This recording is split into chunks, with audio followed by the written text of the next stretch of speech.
We watched Subservience. Came out in 2024. Most of what I've seen about it is that dumb meme where Megan Fox has her mouth open and the light in it, and she goes, "I've got a UV light. It's to clean. I don't have to brush my teeth." Meh. But the long and short is the meme acts like it's for sex. And the problem is she says it to a kid. And I don't know. I just don't know. I wish I had something nicer to say about the movie. Overall, it's shot pretty well. It all looks okay. I don't think that they're doing anything wild once she gets damaged to make it something different. But, shooting and, framing, I think all of that looks good. The problem is the writing is so bad. Who cares? There's no value in you bringing up Casablanca or Alice in the Looking Glass if you're not going to use these references ever. And I gotta be honest with you, there are a bunch of other things that do this a little bit better. High points for making something about a robot that doesn't get its own sentience or become an allegory for being a second-class citizen, but that's really the end of the praise. I've seen a handful of reviews where they complain that Megan Fox is doing bad acting, and I don't think that's the case. I think she's nailing it because we love Megan, where they use a mask and a child actor to really nail the appearance and the uncanny, the way it looks. Megan Fox is just doing that. I think she does a great job.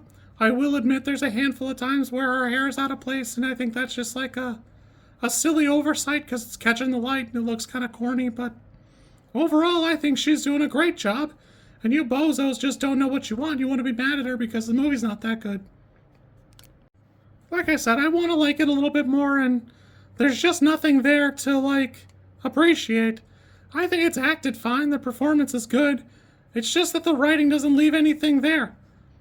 To think that you could reset your robot in 10 seconds and get it on the path to, a bloody spree is goofy. There's no reason to think that this bozo would fumble his way towards it trying to watch a movie with fucking Fleshlight or Maid Bot and then put her on a crazy murder spree.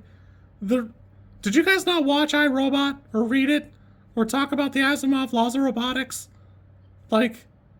No shot would it not have come up when they made these damn things. People never shut up about this stuff, but they've been talking about it for 40 years. For the most part, the story just kind of oscillates around, jumping from random BS to random BS, and overall it's trying to show you, his wife in the hospital waiting for a transplant, and then, how miserable he is as a single dad, blah, blah, blah. It just isn't that good. There's nothing compelling about it, honestly. I could watch single dad movies and have an easier time. It doesn't have to have Megan Fox to draw me in. The problem is, there's no real reason to think he needs this, what would be $100,000 robot to get through his life, other than he just wasn't doing that well on his own. To his credit, the wife even supports it. The problem is, once he brings the sex bot to the hospital, even the wife's like, "Oh, I thought you'd get an old English butler or something. That's a choice." And he's like, "Oh, no big deal. Don't you worry. Our daughter picked it out." He went to the park and picked out the first single mom he could. I don't know. It's just not for me. There's this subplot with the main characters coworkers and stuff, and I think it's part of the problem. What's his name isn't the main character because the POV is not always from him.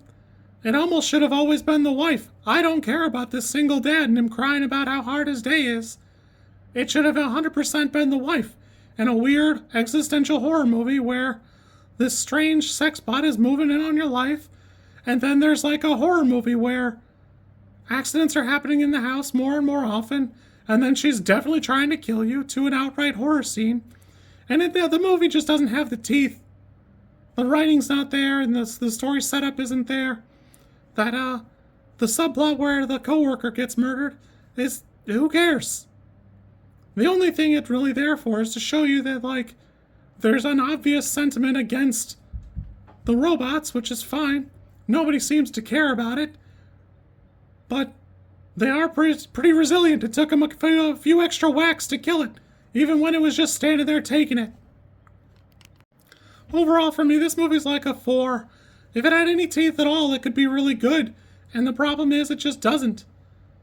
If you make it about this guy, there's just nothing there. There's nothing interesting or compelling about watching this dude, other than he must be somewhat slightly relatable. Where, if your POV is like the young daughter or the mom, there's something there. There's something to say. Other than that, it's just Papa and his sentient fleshlight who vacuums sometimes. And even that isn't treated with any, like, commentary or, deeper meaning. It's not some weird, oh, well, this is what it's like to be a housewife or anything like that. It's just something that he's doing on the side. I'm not sure exactly what the point of having this cool car was. It's just there to be like an accessory thing that he's obsessing over doing in the garage instead of taking care of his fucking baby. And then later, like, there's a chase scene, but that looks so bad, who cares? It's just not, there's no reason for it. Anywho, this movie's a great example of you can solidly perform something and still fumble it if your writing's bad enough. And the writing here was bad enough. You kids be good. Personally... Hold on. There it is. He has a dumb name. S.K. Dale, I think, can do pretty good work. He just needs... I don't know, a writer, I guess. At the end, it hints that there could be a sequel, but the powers and, like, capabilities of the robot are so all over the place, and I just don't care. I don't know if I'd watch it, because this one is just kind of mid. It's not doing anything worth seeing. On to this, literally anything better. I think that literally nobody is going to watch a review about this 4 out of 10 movie, so it's fine to sneak this in here. We buried my grandfather today, and he was a great man and a nice guy.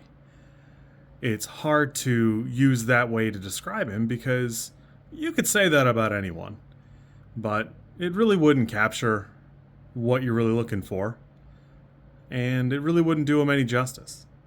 A funny anecdote I have been thinking about a lot lately is something I've told it a lot before. Anytime somebody has that moment where they review the time they ran away, that a lot of people seem to have it a lot later, and I always prided myself in getting it out of my system pretty early. So when I was very young, I was probably 4 or 5, I would spend a lot of time with my grandparents while my parents were at work or wherever or whatever, and they had a paper route. And so I would ride around with them, and we'd play on the radio with some crappy brown Ford S10 with a bench seat. It was a really strange cloth for the seat. I'll never forget that.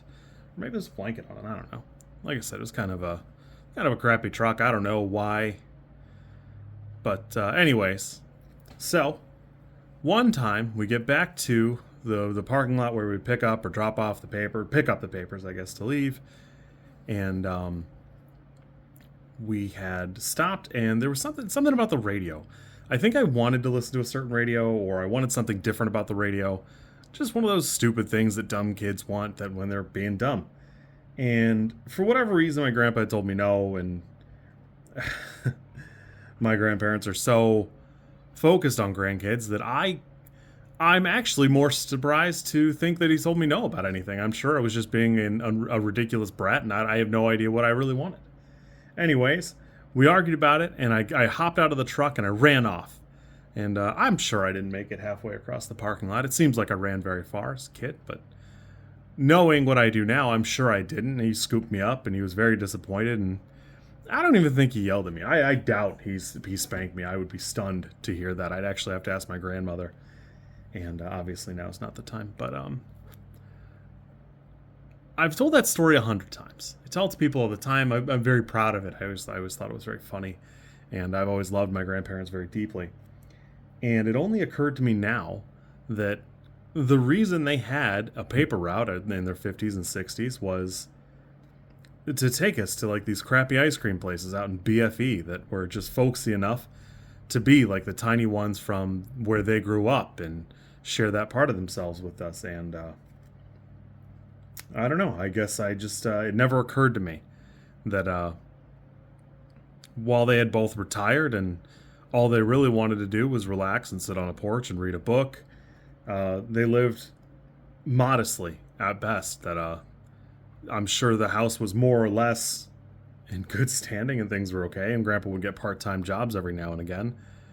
And I guess it just never crossed my mind that the reason he worked part-time all the time, and instead of buying books, he would get them from the library. We would go 2-3 times a week sometimes so he could get a book. And I'll just never forget that the way he was.